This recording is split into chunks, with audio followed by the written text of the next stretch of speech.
Hello at home. So thank you so much for having me today. And as Jim says, I'm the convener, the facilitator of the Climate Justice Working Group within the Green Campus. And I very much see that working group as, it's been an integral element of the Green Campus since the very start. And it puts the work that people like Stephen are doing on the campus in its wider national and global context.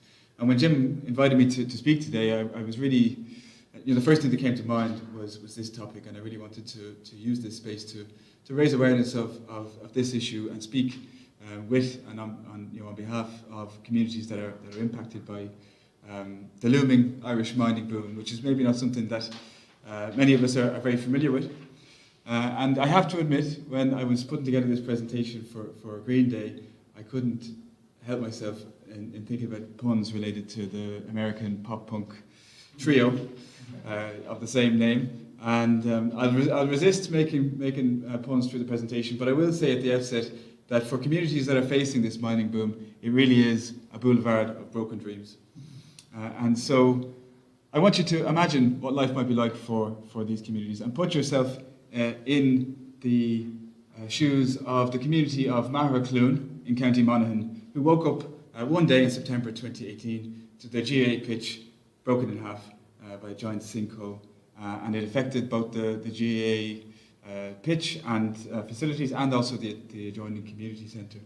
And this is just one of many sinkholes that have appeared in Magheracloone as a result of mining in the local areas. So we see, when we zoom out, the GAA pitch is on the edge of a gypsum mine, a large open cast mine just to the border of the pitch. And gypsum is used globally in plasterboard manufacturing, so it's an important element of modern construction. So I asked you to think about what would you do if you woke up next to this, and in fact the reality might not be so far away from us at all, because you just might find yourself in a very similar position, because 1/4 of the island of Ireland is currently licensed for mining, 27% in the Republic and 25% in Northern Ireland. Already Tara Mines is the largest zinc mine in Europe, and continuing to be productive and continue to expand. In Ireland we see exploration and attempts at mining for zinc, for lead, for lithium, for gold. And that exploration is growing in Ireland, and the hotspots include County Clare, County Wicklow, Tyrone, where Dalridian is looking to mine for gold, and Donegal. And Linda Sullivan, who has previously worked for Friends of the Earth in Northern Ireland, wrote a really comprehensive report on mining on the island of Ireland. And she noted that Ireland is fast becoming Europe's extractive frontier in terms of the number of licenses being awarded and the promotion of mining. So what's the logic? What's the logic of this? What's behind this? What's driving it? And it's maybe a little known term outside of the narrow field of environmental justice scholarship: extractivism, the logic of extractivism. And extractivism involves the removal of large volumes of non-processed natural resources or resources that are limited in quantity, such as gypsum or lead, particularly for export. So it's an economic model that is built on the commodification of the earth. It's built on the devaluation of the communities at the point of extraction, so that they can be displaced or they can experience the harmful effects and impacts of the process of extraction without due care for their livelihoods, for their lives, for their human rights, and for justice for those communities. And it's often globally and in Ireland poor, marginalised communities, racialised communities, those communities on the periphery without a voice or without access to power in decision-making processes that become what are called sacrifice zones, the zones that are sacrificed for the development that the rest of us benefit from. And so this is really an urgent and pressing question now as we move towards the energy transition, decarbonising our societies, and the sorts of measures that Stephen is sharing with us. How do we do that in a way that is fair, that's just, and doesn't displace the burden onto those communities that have least voice in the process? And we see globally that mining conflicts are very prevalent all over this atlas, the Atlas of Environmental Justice, which you can find at ejatlas.org, which maps out environmental conflicts over resources globally, and I've filtered it here just to display mining conflicts, mining-related conflicts. And you can see there's one dot in Ireland, and that's the Save Our Sperrins campaign against Dalridian, against the gold mining there. And it's important to note that the global data is not keeping pace with local developments. So Maharochloon isn't on the map yet, and that's because this is a sort of a crowdsourced, open source database, and so it requires citizens and scholars to actively input into it. So these questions of extractivism have been with us for a very long time. And as I said, they've been very often on the periphery of our societies, and very often in the global south. So Eduardo Galeno, writing in the 1970s about the Taisce mine in Bolivia, I hope I'm pronouncing that right for those of you who are Spanish speakers, which has been mined since 1545, continuously, still being mined. And he notes that you could build a silver bridge from Taisce to Madrid from what was mined here, and one back with the bones of those who died taking it out. So there are serious questions of justice, questions of human rights involved in the extraction process, which are very often hidden and invisibilized to those of us who are in the north and who benefit from these processes of extraction. And we know now that the processes of extractivism are drivers of vulnerability in terms of climate change. This is the latest IPCC assessment report on vulnerabilities and adaptation, and they note that vulnerabilities are differentiated between peoples and regions. We can say that with very high confidence, and this is driven, we know with high confidence, by patterns of intersecting socio-economic development, including historical and ongoing patterns of inequity, such as colonialism and governance. So in places where your environment is degraded, you're more likely to be vulnerable to the impacts of climate change in the long term, as well as, of course, being vulnerable to the immediate impacts of pollution and degradation that are the immediate effects of the mining. So why this new mining boom? Why is this happening now? So governments on the island of Ireland, again drawing on Linda Sullivan's report, are declaring the island to be open for business, making Ireland a haven for mining investment. And this is part of a broader, impetus to encourage and attract foreign direct investment as a method of economic growth on the island of Ireland. And mining companies have began to adapt their messaging to manipulate the worries around the climate crisis that we rightly are experiencing, to propose mining as a green solution and as part of the green transition. That mining is essential if we want to provide the metals needed for renewable technologies.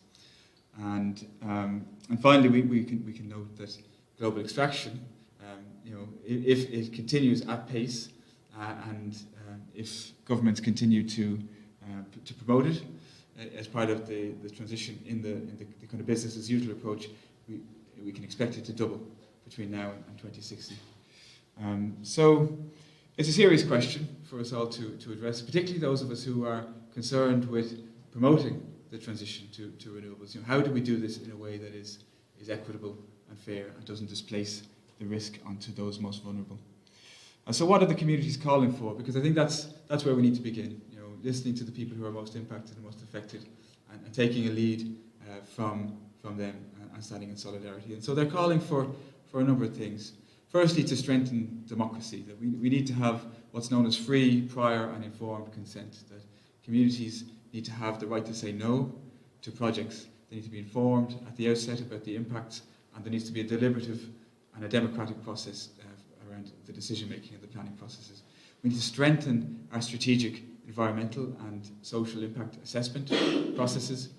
Very often these projects go through lesser forms of assessment than the strategic assessment, which would look at the impacts on a broader scale rather than the more narrow planning processes. And we need to look at how we change our patterns of consumption. Yes, we need these new metals, we need increasing amounts of these metals, but how do we do it in a way that also promotes the circular economy and promotes the sort of waste regulation that, again, Stephen was sharing good practice examples of just a few moments ago. These are ways in which we can we can meet the need while lessening, as far as we possibly can, the impact of mining. We need to also consider how to challenge the green growth model, which assumes that we can pollute now and clean up later, that we'll invent the technology that we need into the future that will be able to capture the carbon and store it, that will be able to clean up polluted rivers and re-wild degraded landscapes. And so I think we need to consider ideas such as degrowth, moving away from growth as the model for development and for well-being, towards ideas such as Ian Gough's approach focused on human need, being able to identify and crystallise what are our essential needs and how do we meet them now and into the future, and scale back on excessive consumption and on the constant need to pursue our desires endlessly. And then finally, protecting the rights of nature. And this is a movement that is growing across the globe, and in Ireland in the last number of months we've seen some really exciting things happen in the rights of nature movement. And that's a paradigm shift which seeks to rethink our relationship of domination and control, which is the essence of extractivism, the domination and control of the earth and of marginalised communities. So rethinking that is the rights of nature movement. And we've seen Donegal County Council, we've seen Tyrone and Strabane County Council passing motions on the rights of nature and building that approach into their development plans moving forward. So going back to Mahrachloon, well, what did the people there do when they woke up next to their sinkhole? Well, they organised locally. They began a campaign, Mahrachloon Against Mining.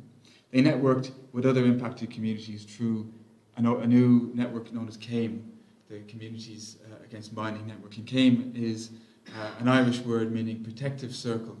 So they've very much taken that metaphor of people coming together to protect and form a protective circle around the environment. And they said no. They organised and they said no. So it's an ongoing process, an ongoing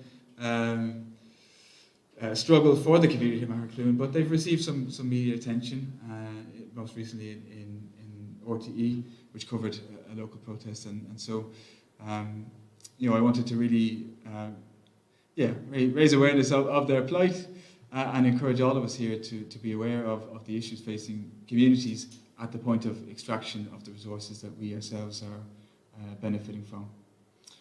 And we know that community organising works. We know that it is an essential part of our democratic process, and this is the day in which Ireland banned fracking, and the piece of legislation that did it, an amendment to the Petroleum Act back in 2017, and we secured this amendment to the legislation through a process of democratic community engagement with policymakers and with legislators over a number of years, a long campaign that managed to secure the community's voice in the fracking debate and ultimately see legislation that protected both the rights of the communities and the rights of nature.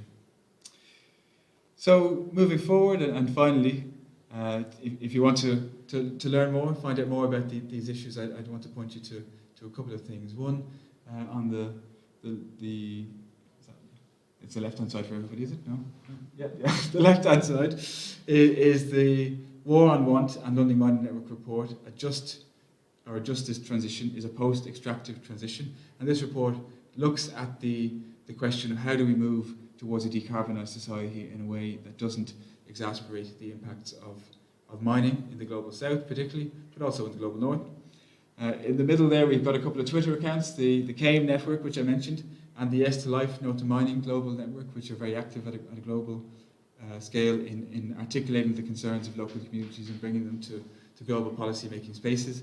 And then finally, that report from Linda Sullivan that I referenced through the presentation. Our existence is our resistance, so mining and resistance on the island of Ireland. So that's everything I wanted to share. Thank you very much for the opportunity to be here today, and thank you to Jim in particular for inviting me.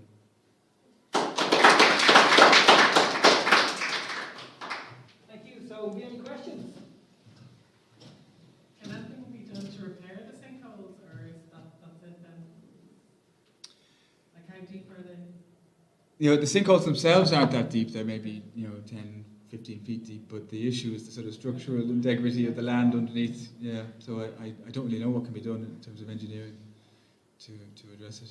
Yeah. And would that have taken a couple of days to appear, or is that? I think it appeared overnight. Yeah. Scary stuff. Yeah. Yeah. Great. Thank you.